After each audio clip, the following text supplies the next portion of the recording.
Hello and welcome to your Security Boost podcast, in which we demystify security and simplify protection for your personal and business valuable assets. I am Yota Nikolaidou, your hostess. Let's get started.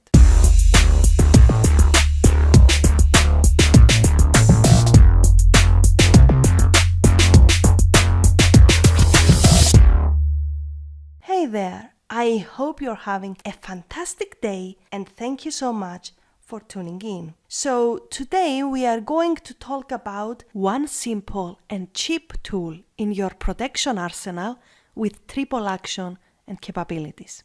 What can I say? You know me. I always talk about secure behaviors, but rarely about tools.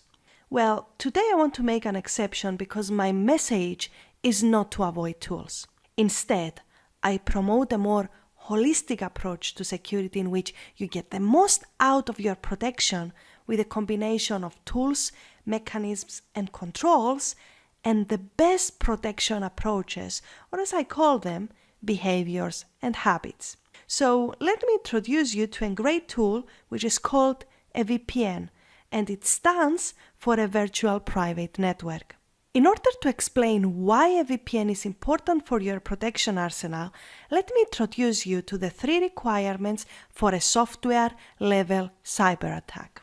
In order for cyber criminals to attack you, they need the following 3 things. Number 1, a visible IP address, which basically is your device ID and an indication of your physical location.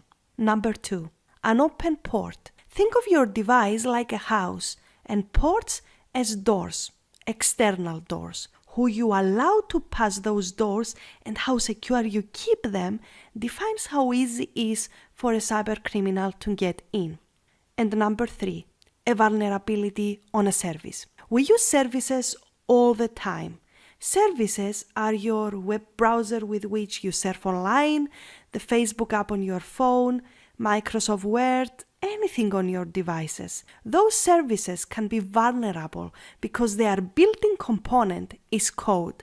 And this code is so complex and long that most of the time programmers make mistakes while writing it, or someone introduces vulnerabilities for malicious purposes. So what is a VPN and why do you need it? In simple terms, a VPN is a tool you use to hide your physical address, hide the open ports of your device, and hide the content transferred from your device online from prying eyes. How does it actually do that? Your request for access to the internet does not go directly from your device to the internet. It goes through a series of servers which basically are computers located around the world. Those computers send your request through the internet as theirs, which means that these requests cannot be traced back to you and your device. That way, they cover both your IP address and your device's open ports. Additionally, your data passes through the internet with, let's call it, a protective pipe, meaning that your online search, preference of settings, and online services cannot be visible, not even by someone on the same network as you. Most importantly, when you type in your passwords, they are hidden as well. This is called encryption, and it is a methodology which allows you to basically hide your digital footprint. As you know, your digital footprint allows cyber criminals to explore your online behaviors and preferences on specific services to initiate a cyber attack against you. How to select the right VPN? There are 4 factors which you need to consider in order to choose a VPN. Factor number 1, price. Obviously, there are free and paid options for VPNs, and I recommend the paid ones, especially if you do not wish the speed at which you surf online to slow down, to be able to select the country you seem to be, and most importantly, to be more certain that you actually use a VPN, not having an impression that you do. Factor number 2, location. Not paid options do not provide a wide range of countries to be connected to, or most importantly, a series of servers which pass your request before releasing it to the internet, which minimizes the possibility of someone tracing a request back to you even more. Factor number 3, reputation. You have all heard of the saying, reputation is difficult to build, but it can be destroyed instantly by a mistake. Check the VPN provider's track record. Is it a well-known company? What are the values they stand for? And factor number 4, trust model. My absolute favorite is the so-called zero trust model, meaning in simple terms that there is no possible way to trace the request back to you. Now, there are so many companies claiming the sun and the moon, but in reality, only a few are able to offer a true zero trust model.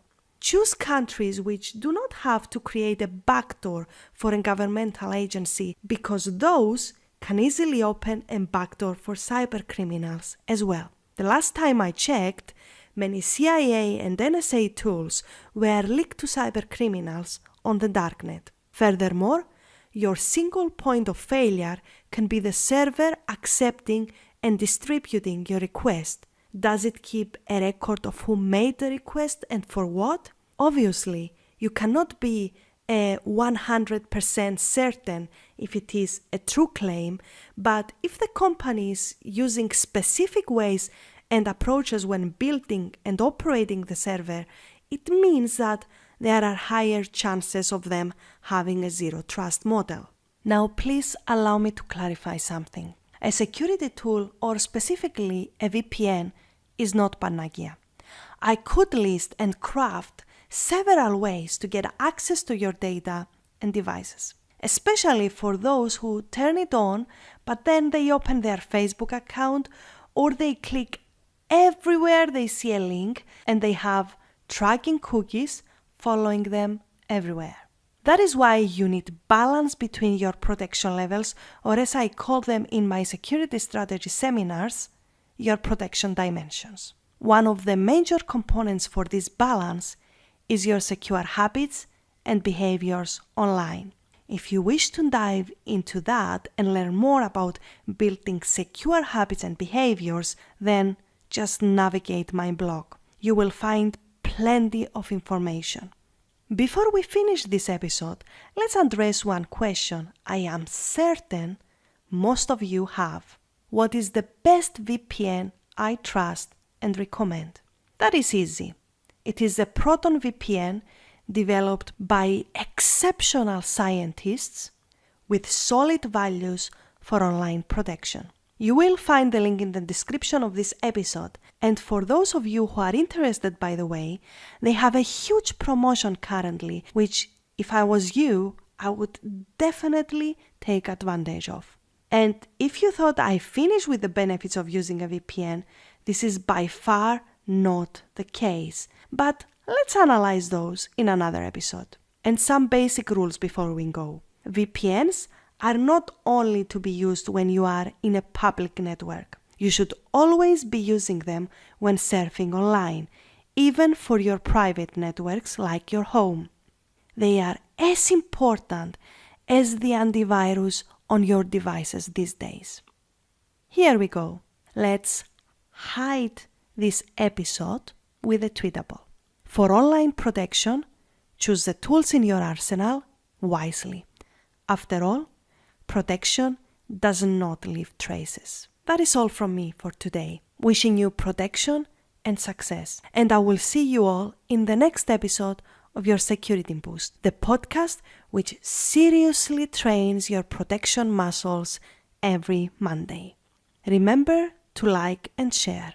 I am always around. Leave me a message and let's continue the conversation for your protection journey. Have a great day, and until next Monday, stay safe.